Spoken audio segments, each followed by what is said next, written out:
Salut et bienvenue sur cleboisoriginal.com. Merci de votre fidélité. 5 minutes avec César Ngadi, Ndenginaïb Sarabinoka. Tout le monde est d'accord et il en restera ainsi pendant longtemps.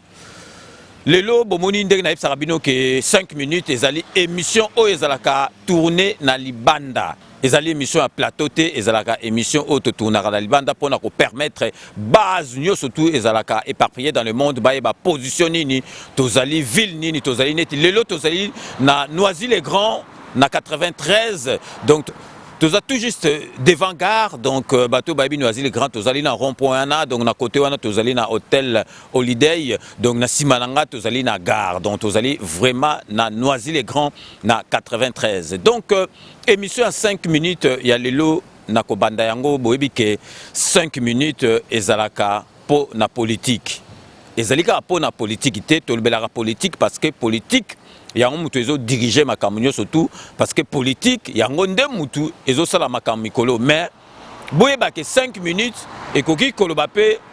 likambo oyo ezali ko déranger bana mboka na côté ya musique na côté ya ba fait divers donc elakisi te ke soki tolobelaka politique tokoki kolobela ba fait divers te mais fait divers yango penza il faut ezali ko embêter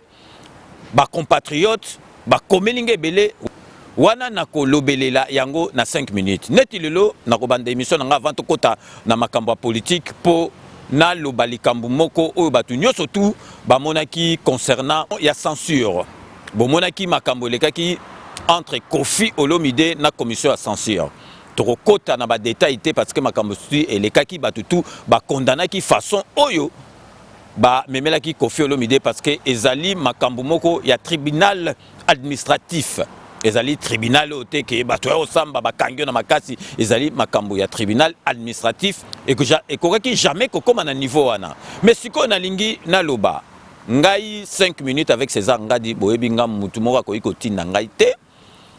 na loba likambo oyo be na loba likambo oyo donc mutu akoki kotinda ngai te encore moins musicien moko parce que ndenga nazali a déjà 5 minutes avec César Ngadi na l'équipe ba musicien belé na succès na l'équipe a musicien belé na succès donc générique na nga ya 5 minutes soki na bimisa ki on Nzembo belé na tondisa Zénith na tondisa Bercy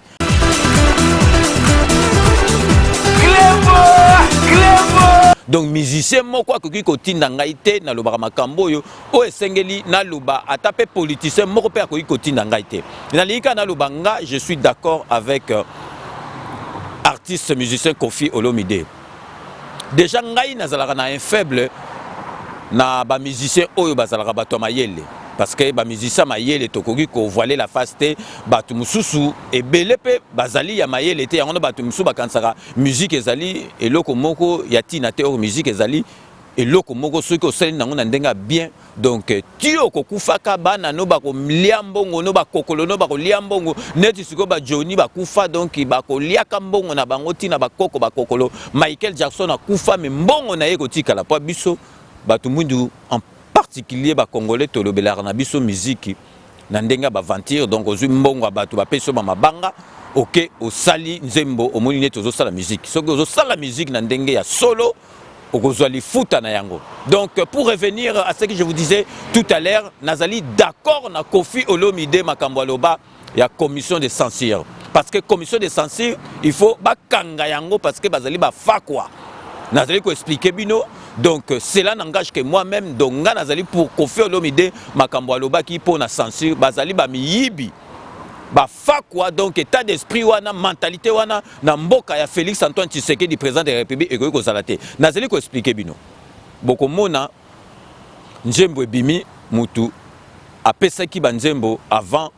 ebima boko mona romona balobi ba interdire ba Nzembo boyokanga malamu balobi ba interdire ba Nzembo okomona ba interdire yango ebeta na ba télévision te beta na ba radio te okomona après quelques semaines balongoli interdiction wana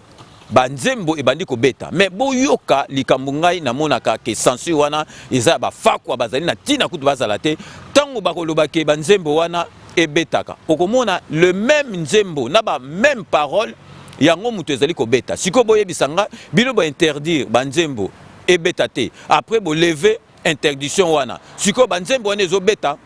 kaka na ba donc kaka na ba parole wana boko expliquer nini. Donc explication ezali que mutu wana bo interdit apesi bino mbongo botiki banzembo parce que soki bo interdit banzembo donc c'est que ça la maloba mabe ba parole mabe donc soki bolingi ezonga donc siko il faut musicien wana azonga na kata studio abandela banzembo to moni que non banzembo oyo ba interdisaki ezali ya mabe donc musicien zongi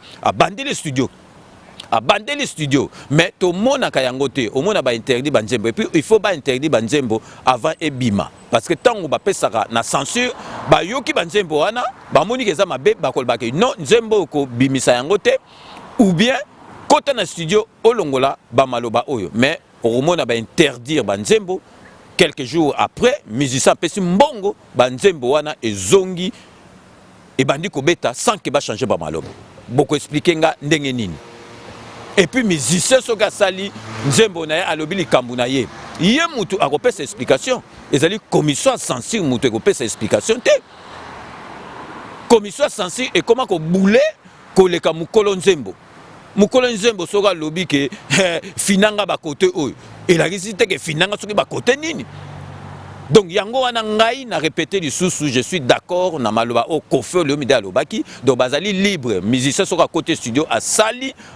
nzembo na ndenge ni soka sali mabe justice ko landa ye bakangi ye parce que abebisi masolo eza te que censure parce que censure wana soka ezala ke zo sala makambo malamu mbele nga naza d'accord ezala mais esala makambo ya tina te baza ba grand fa quoi bazali wana ka pona ko yiba ba monsieur ba mbongo na expliquer bino ke nzembo ba interdire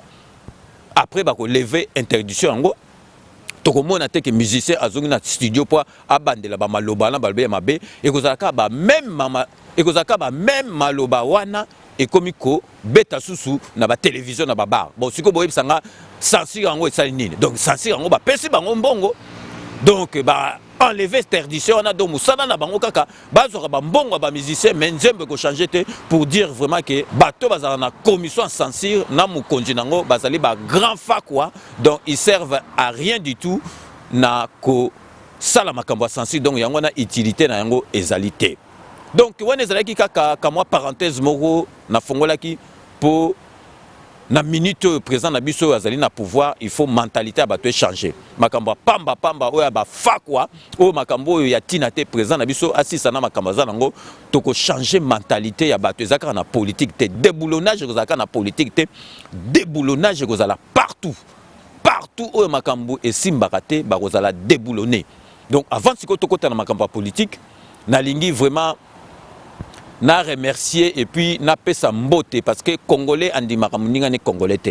congolais soka sali loko e umeli bazali ko bazana kisu ou bien donc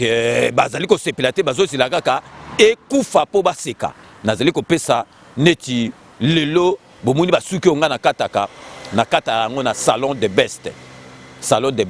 na Saint-Denis salon munene oyo ya Papi Kanja bazali batu oyo babanda makambu ya kokata suki a na kati ya Paris. Donc Papi Kanja tout le monde est d'accord que azali grand coiffeur donc azali na salon na emi balé tilelo ça fait donc presque 20 ans ezalaka kaka yango na boye ba ke batu tout oyo balandaka 5 minutes avec ses angadi na recommander bino que ceux qui atozali na étranger oye a na France il faut okende na 1 rue Pinel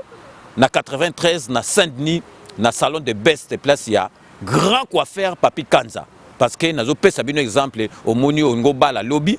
ok na ba salon mususu au mona donc apprenti moko azoyo ko kata suki na mutu na yo au mona ondimagi te ke okobima na libandi obimi na libandi obiele mususu au mona o satanda ki opesi modèle no ya suki au suki ke bakata yo kovo bakata yo boula zéro parce que suki baby donc bozo ba risque wana te donc une seule adresse pour na coiffure na bino bomoninga mo ba coiffure na kati lelo donc ezali na salon de best chez Papi Kanja donc oyo babanda masolo à coiffure tout le monde est d'accord donc na 1 rue Pinel na Saint-Denis bomoni déjà adresse ezali ko défilé na numéro de téléphone na pesi bino parce que photo tia maboko na ba entrepreneur ya mboka na biso oyo bazana ba société a en France donc neti ba Papi Kanja ba umela na masolo ya katasuki donc photo tia bango maboko donc une fois de plus merci beaucoup na Papi Kanja le grand coiffeur na kati ya Saint-Denis na rue 1 rue Pinel donc sikoyo to koti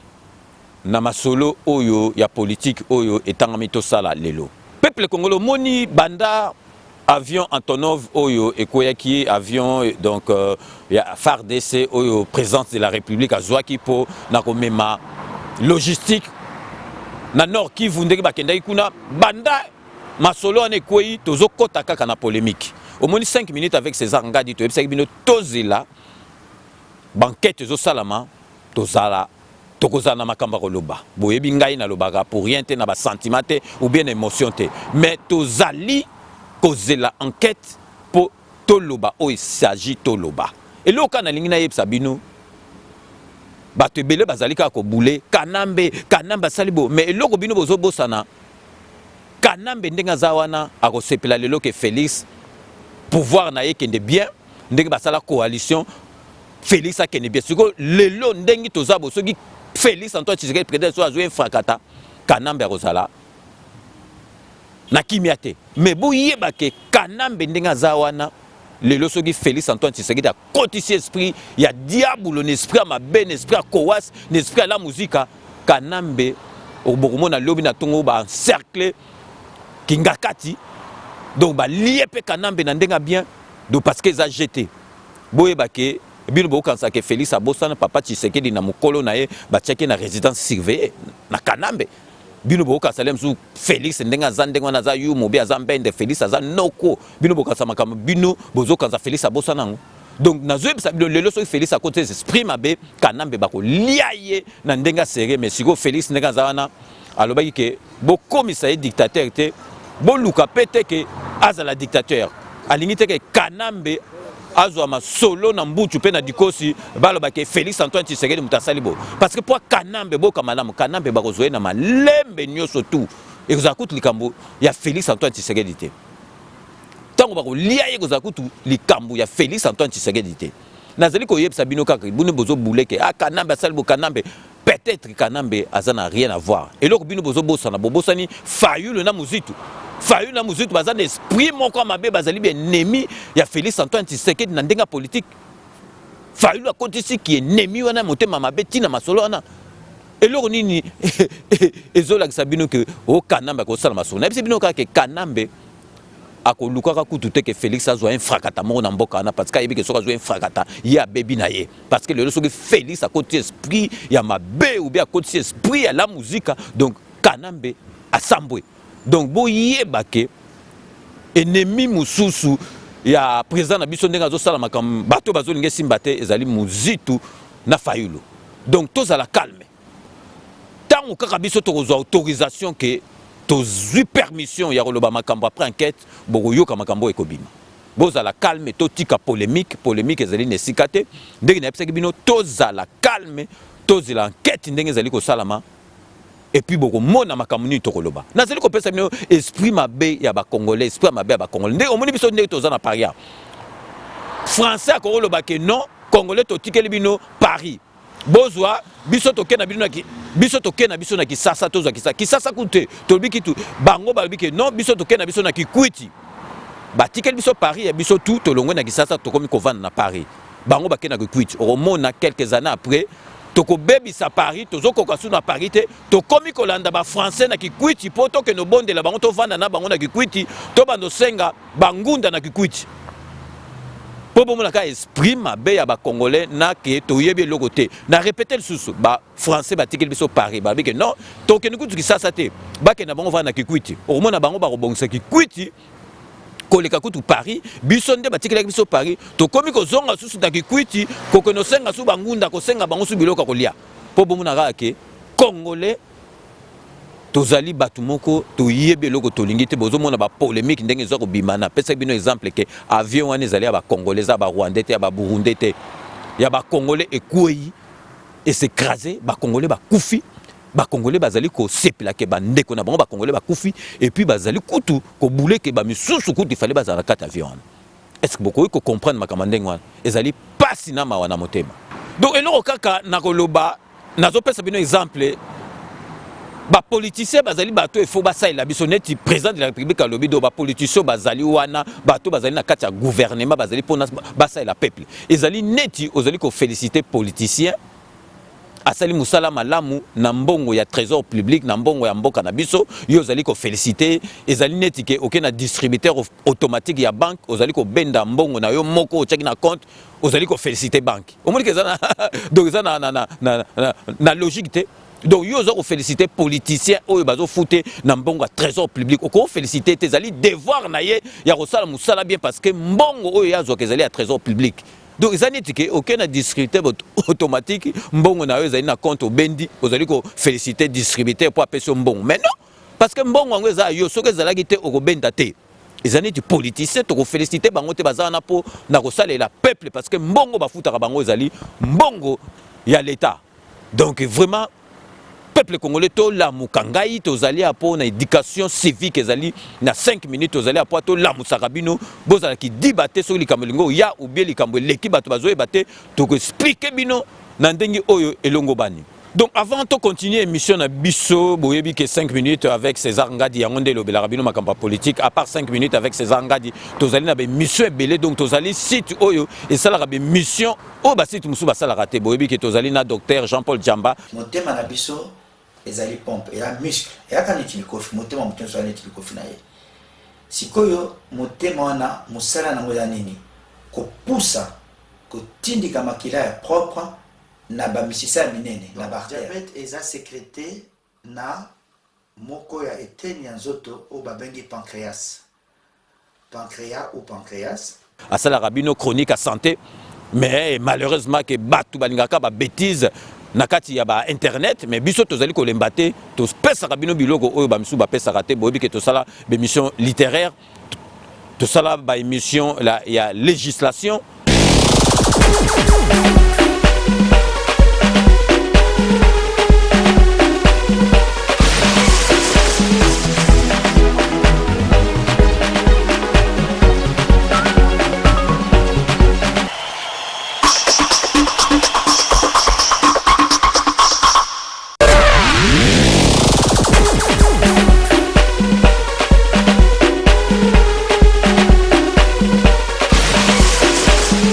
Bonjour maître. Bonjour. Ça va? Ça va très bien et vous? Ça va très bien, merci. Les droits des étrangers, c'est le sujet que nous allons aborder dans cette émission. Donc j'aurai plein de questions à vous poser. Maître Emmanuel Schliemann, que pensez-vous du droit des étrangers tel qu'il existe en France? Vaste question. C'est un droit qui est très juridique évidemment, mais aussi politique. Et c'est un droit qui s'est façonné au long des années en fonction des gouvernements successifs qui sont venus en France. Donc c'est vrai que c'est un droit qui est très particulier parce qu'il y a vraiment souvent le contexte politique qui vient ajouter soit plus de laxisme, soit au contraire plus de dureté à ce droit, selon que les gouvernements veulent donner des signes aux électeurs plutôt de sévérité ou au contraire d'ouverture des frontières. Donc c'est un droit qui est très évolutif, très changeant, assez neuf aussi, donc beaucoup de jurisprudence. Et c'est un droit qui est très, très important, très complet, très dense. Vous voyez par exemple le code de l'entrée et du séjour des étrangers et du droit d'asile. Bon, c'est quand même un gros pavé, donc il faut le connaître. Mais ça n'est effectivement que le code, puisque en plus vous avez la jurisprudence qui vient se surajouter à ça. Donc si koyo to participer émission bonjambe boyebi ke soki ondimi nzambe mutu mususu akoza contre teneti Félix Antoine Tshisekedi azali présent oyo andima nzambe donc danger moko ekoki kozwa ete parce que andima nzambe yango wana nazali kotiela bino boyebi ke mama kalanga oyo boyebi bomona ke na émission na nga na 5 minutes avec César Ngadi azali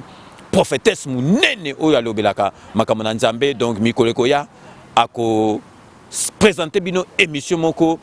oyo kombo nango à la recherche de Dieu donc nazali ko tiela bino bande annonce bolanda émission ya mama kalanga ako présenter bino prochainement.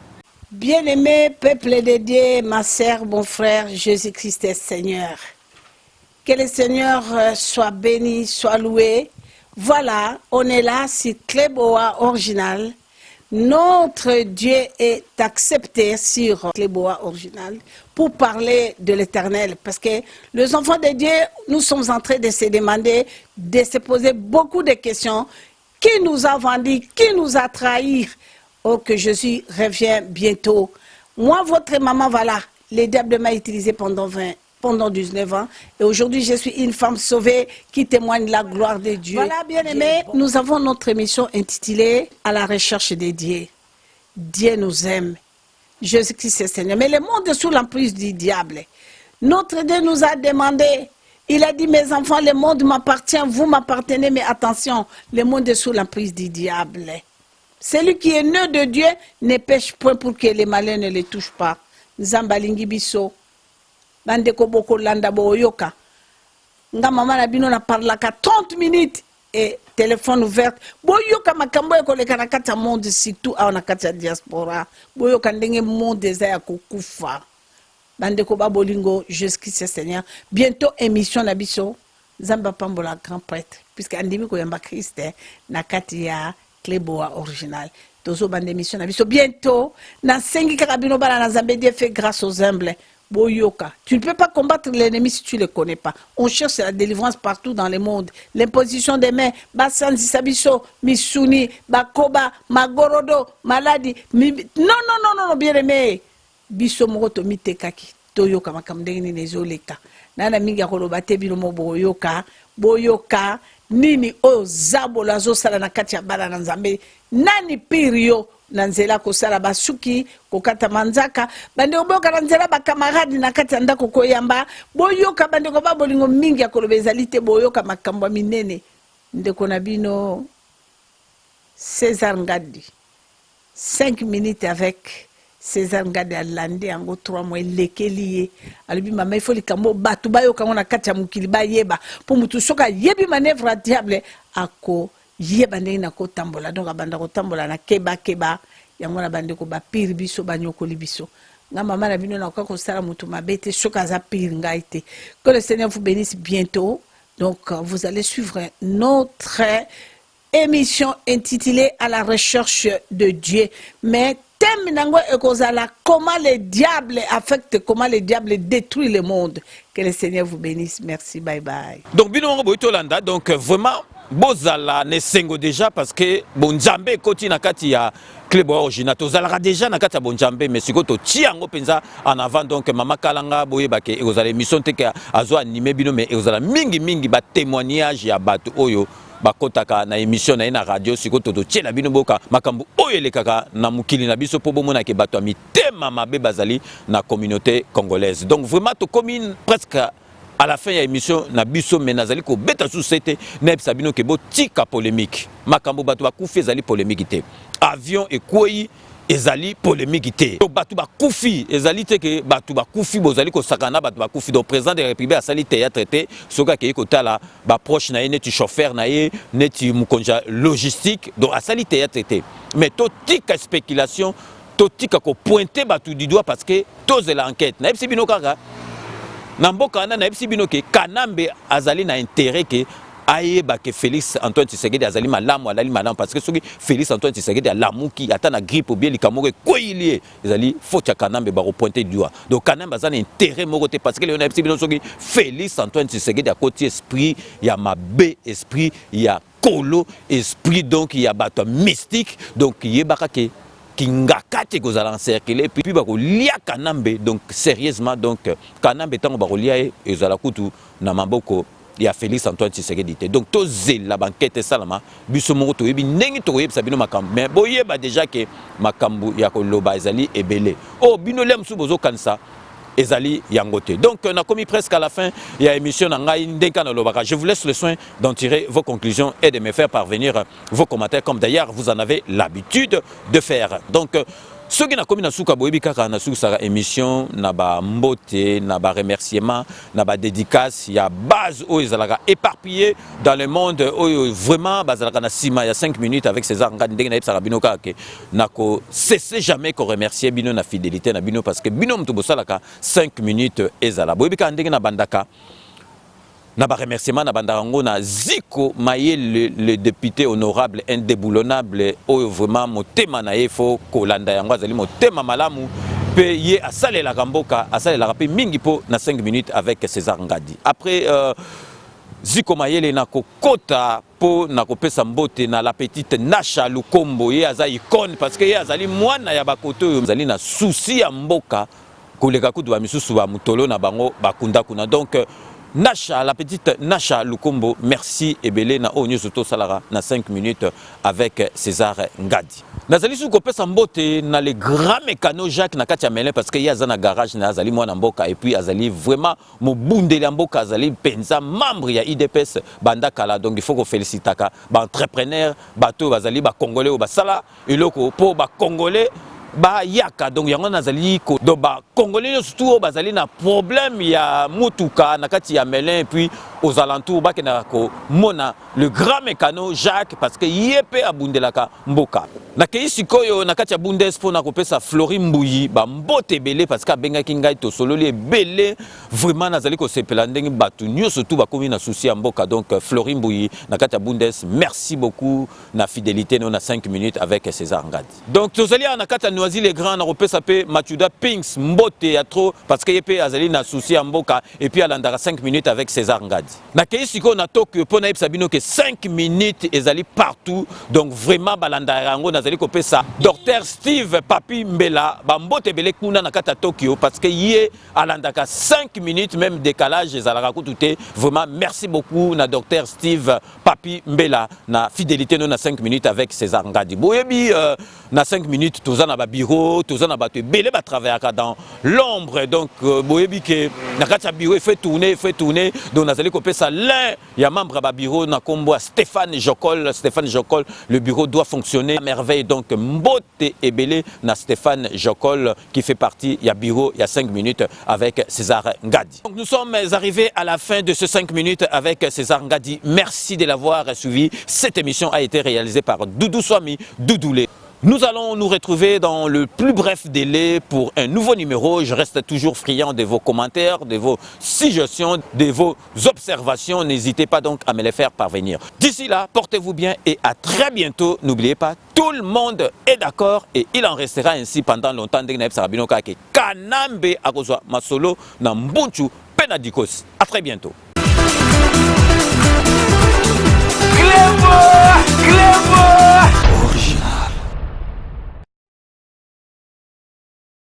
Sepela TV et yena makambu ya sikali susu.